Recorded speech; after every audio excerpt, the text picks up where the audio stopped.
But we begin with a showdown of sorts in Sin City. It was Netroots Nations versus Right Online, as bloggers descended on Vegas for dueling conventions. That sounds fun.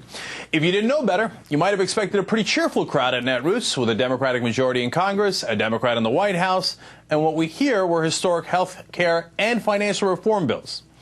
No one from the Obama administration attended the progressive event, but the president did make a last-minute appeal to the restless crowd who used to be his party faithful.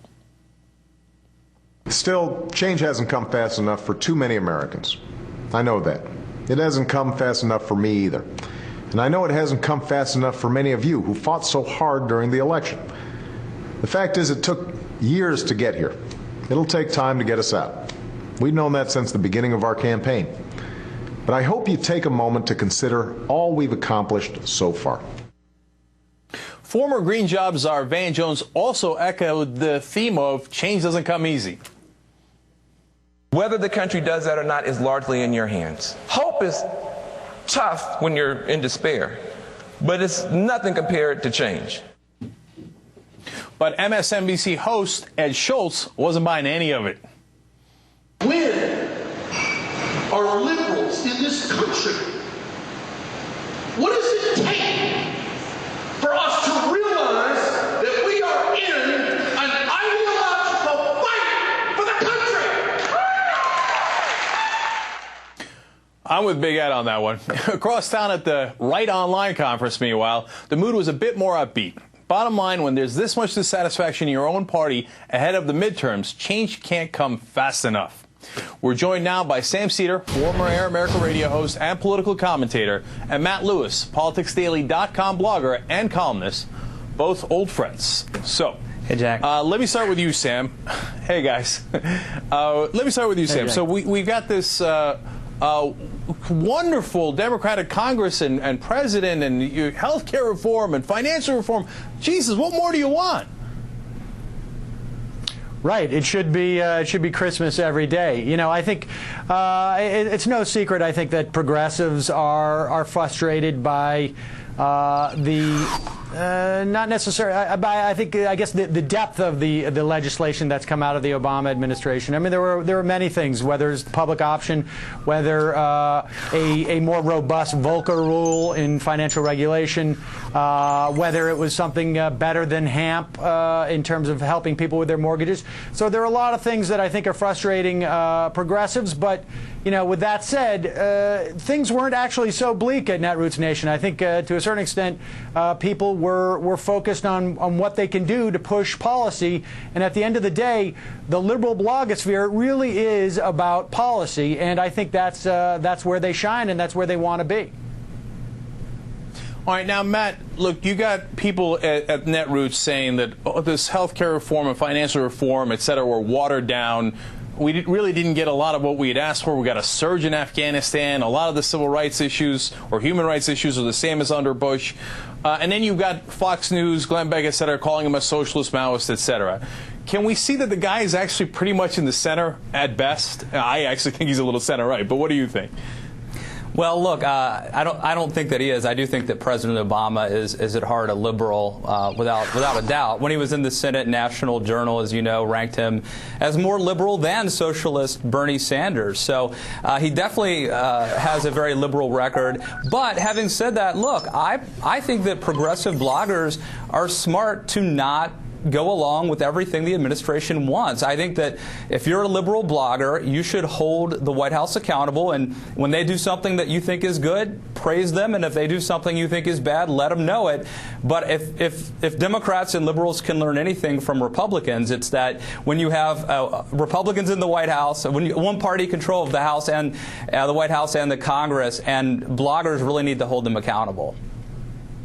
No, I agree with that. Sam, look, it looks like from the numbers the Netroots was significantly larger than the Right Online conference. But don't the right-wing bloggers actually have more power? Because look at what Andrew Breitbart does. When he says jump, President Obama seems to say how high, whereas the Netroots can't get Obama to move if their life depended on it. You know, it's interesting because I think Matt brings up a good point. You know, the difference between the right and the left in terms of online is that the left is completely independent from the larger machine, as it were, the larger partisan machine.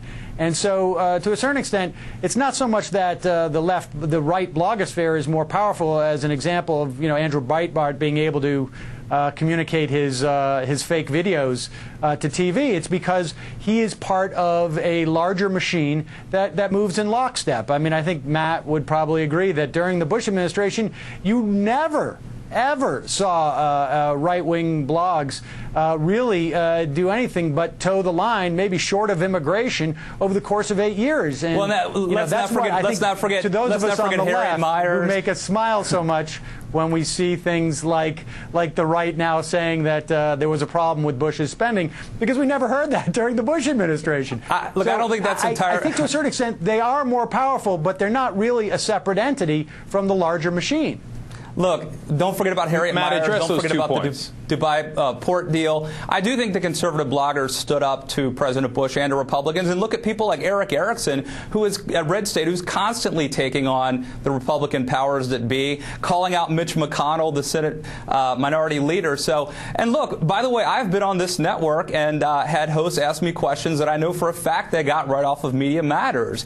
Look, I think that the bottom line is that both sides have their sort of home base. But my advice to liberals is, you know, hold President Obama accountable. If you think that he's not liberal enough, hold him accountable. And that's my advice to conservative bloggers, too. And by the way, I think that it's great that they have these conferences. I'm glad that conservatives decided to join the liberals in Vegas in doing it. Matt, let me ask you one last question on that. My understanding, actually, is that... Oh, sorry, go ahead. All right, hold on one second, Sam. So, listen, Matt, is there anybody on the left, you know, there's people talk about liberal media, et cetera, let alone the Netroots. Is there anybody on the left that has anywhere near the power of Andrew Breitbart or Glenn Beck when, you know, they say, okay, you have to fire Van Jones and he's immediately fired. Well, you have to, you know, get rid of Acorn. Acorn is immediately defunded.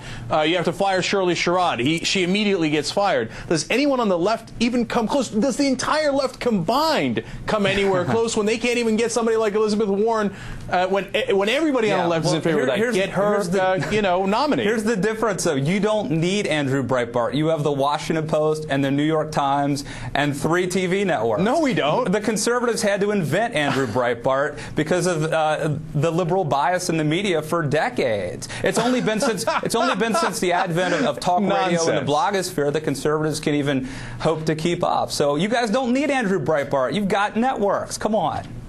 That's absolute nonsense. The Washington Post and the New York Times don't run any of whatever the liberals want them to run. It's obvious. The proof is in the pudding. Anyway.